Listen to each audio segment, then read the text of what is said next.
The ICE agents that murdered that lady in Minnesota, those are domestic terrorists. That group of people. The people on January 6th that stormed the Capitol and tried to overturn the election, those are domestic terrorists. And 77 million people normalized domestic terrorism when you voted for the orange rapist pedophile. You said, it's okay. Beating officers? Hey, cool. Dead officers? Whatever. Disabled officers? Hey, cool. Raping women? Pedophile? Felon? Infidelities? Making fun of women? Calling them fat? Disabled people? Not writing to black people? Whatever. I just want cheap eggs. I need money. I'm a hoard of capitalism. It was never about that. It was racism. Let's be real. The Republican Party, I can criticize them all I want. It is about white supremacy, misogyny, and the white male patriarchy. They are morally bankrupt. But the Democrats are complicit through their silence. I want you to think about this. How many Democrats right now are on the news saying, I find it rich that the pedophile in the White House has the audacity to call a 37-year-old woman who backs up and turns to the right, and her last words were, I'm not mad at you, that she's a domestic terrorist. But an adjudicated rapist pardoned 1,500 domestic terrorists that beat police officers on January 6th. You tell me, how many Democrats in this country are having that conversation? None. This door to my garage is squeaky. I got a can of WD-40 right over there. And every day that door opens and closes, it's squeaky. I didn't cause the door to be squeaky, but I have a solution right over there, but I'm not going to do it. That's exactly what the Democrats are doing. The Republican Party is Derek Chauvin murdering democracy. Literally burning this country to the ground because they just couldn't vote for the black woman because they're racist. And yes, your friends, your family, my friends, my family, our in-laws, they voted for a rapist, pedophile, convicted felon. And they didn't care. They just wanted cheap eggs. But that's not what they said. It was the brown people.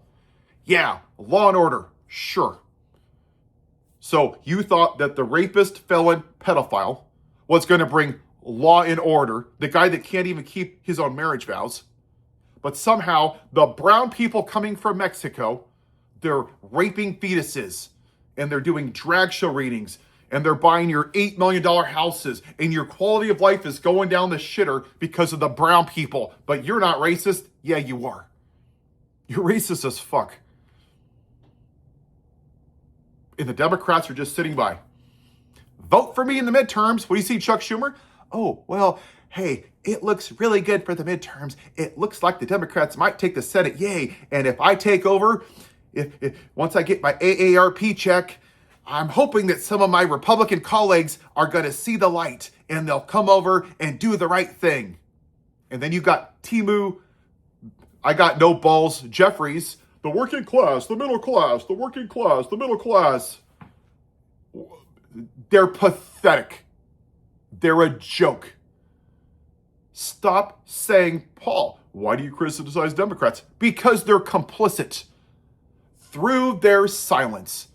Just like you white people are right now, through your silence, through your white privilege.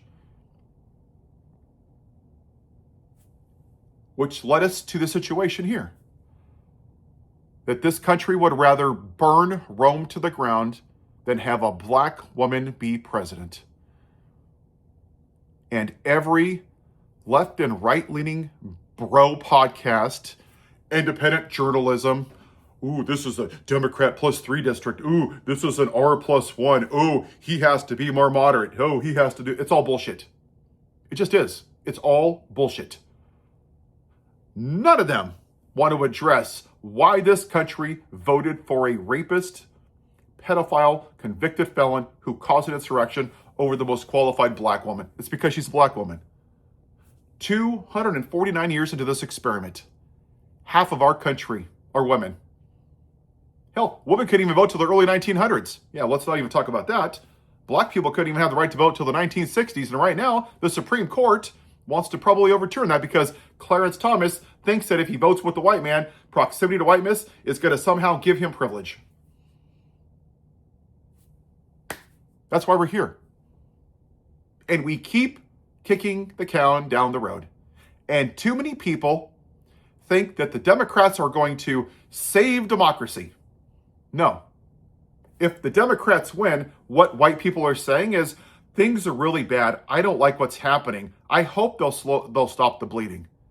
You're kicking the can down the road because you don't want to be inconvenienced. Then burn it to the ground. Until white people are willing to be uncomfortable, this ain't never going to change. It's not. Your white privilege, and I'm going to go back to the example I gave, is no different than the 3 officers that stood by and watched George Floyd get murdered. Since 1619, that's exactly what white people have done. Sat by and watched it happen again and again and again and again. And now your solution is vote for the Democrats in the midterms. Chuck Schumer and Jeffries, they'll save the day. No, they're not. You're kicking the can down the road. We literally had domestic terrorists trying to overturn. Everyone's like, whoa, there was a civil war. That was on January 6th. It's already passed. And too many of you refuse to admit that. We had it. It's gone. It happened. Literally 77 million people did not care about dead officers on January 6th. An entire political party won't even honor them.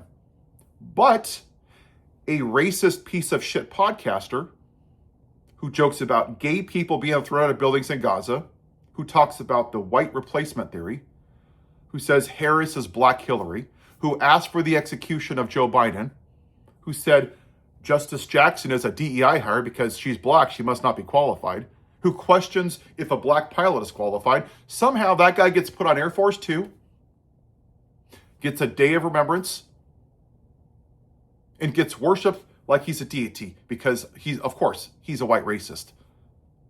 And just for the record, why don't you go look at the voting record for the Congress people and see how people voted? A quarter of the Democrats voted yes. Hakeem Jeffries, a black man, the guy that you want to be leader because he's going to save the country, voted yes to honor a racist who said Harris was Black Hillary. He said, yep, that's what I'm going to do because I'm for the working class, the middle class, the working class, the middle class. A quarter of the Democrats no voted. A quarter of the Democrats voted present. And a quarter of the Democrats voted no. So when you tell me that they're not two sides of the same coin, that vote tells me exactly that they're both complicit because they're worried about the political outcome, what they'll do, instead of fighting for democracy. Until we come to grips with this, people, this experiment's done. That's the truth. It's done. Until we're willing to get out in the streets, until we're willing to stop working and to stop paying federal taxes, until we're willing to be uncomfortable, this is how Benito Mussolini came to power. This is how Hitler came to power. It's fear, fear, fear, fear. You know, the interesting thing about fear, it's only powerful if you give them power. Example, Donald Trump is just a mediocre orange man with a small penis that doesn't know how to love anybody. He's a disgusting, morally bankrupt human being. If we told him to fuck off, no, we're not going to listen to you. He has no power. Power is given. So is fear. As long as we say yes and we comply, we as a society are complicit in the downfall of this democracy. Have a good day.